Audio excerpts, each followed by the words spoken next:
Hola, ¿cómo estás? Mi nombre es Diana Zaragoza y te doy la más cordial bienvenida a este video del Foro Humanista. El día de hoy quiero compartirte una distinción entre la pregunta ¿por qué? Y ¿para qué? ¿En qué momento se usa y cuáles son los objetivos en la comunicación?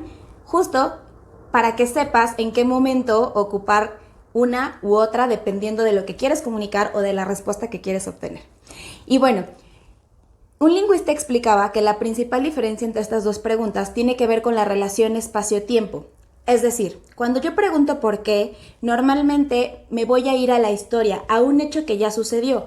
¿Por qué llegaste tarde? Porque me quedé viendo Netflix hasta las 3 de la mañana. ¿Y por qué te quedaste viendo Netflix hasta las 3 de la mañana? Porque estoy viendo una serie de, no sé, de narcos que me tiene súper picado, súper picada. ¿Y por qué empezaste a ver esa serie? Ah, porque me la recomendó una amiga que tengo en Puebla, por ejemplo, ¿no? Entonces el por qué te va llevando a la historia, al pasado, a hechos que ya sucedieron. ¿Qué sucede con el para qué? Cuando tú preguntas para qué, tiene que ver más con el momento presente o con el momento a futuro. Es decir, ¿para qué quieres comprar una casa? Ah, para ver crecer ahí a mis hijos, para dejar de pagar renta, para tener un patrimonio, para sentirme segura de tener una propiedad que es mía y etcétera, ¿no? Entonces las respuestas pueden ser pues dependiendo de cada persona, pero notas la diferencia entre la respuesta que obtienes o que deberías esperar cuando dices por qué y para qué. Ahora, ya en términos útiles de tu vida, más allá de una clase de español, creo que hemos menospreciado la importancia de preguntarnos para qué. Tenemos mucho o tendemos mucho a usar el por qué esto, por qué terminó, por qué me dejó, por qué divorcié, por qué me sucede esto a mí, ¿no? Como que es muy común escuchar por qué, por qué, por qué, por qué, por qué, por qué. Y a veces la respuesta es justo, el por qué te lleva a posibilidades infinitas. ¿Por qué a ti? Pues porque eres humano y por qué no te tocaría a ti, ¿no?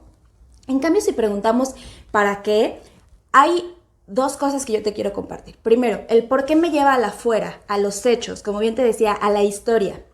Sin embargo, el para qué me lleva a voltearme a ver a mí. ¿Para qué quiero comprar yo una casa? Ah, para cubrir mi necesidad de seguridad, de certidumbre. ¿Para qué quiero regresar con mi ex, por ejemplo, no?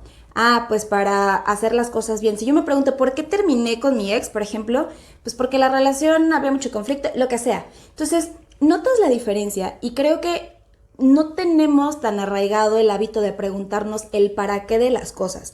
No desde una posición de para qué me sucedió esto a mí, como para victimizarnos, sino educar un poco nuestro yo observador a voltearnos a ver. El por qué nos va a llevar normalmente a nuestra parte mental y a nuestra parte externa, a los hechos, a la historia. Incluso puede ser una historia que yo me conté y que no es la realidad, porque ya sabemos que todos interpretamos de acuerdo a nuestra historia de vida.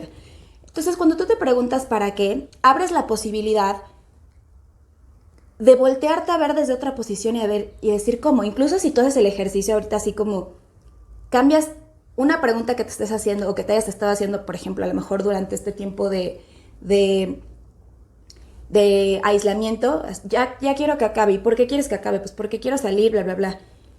Te invito a que lo cambies a ¿para qué quiero salir?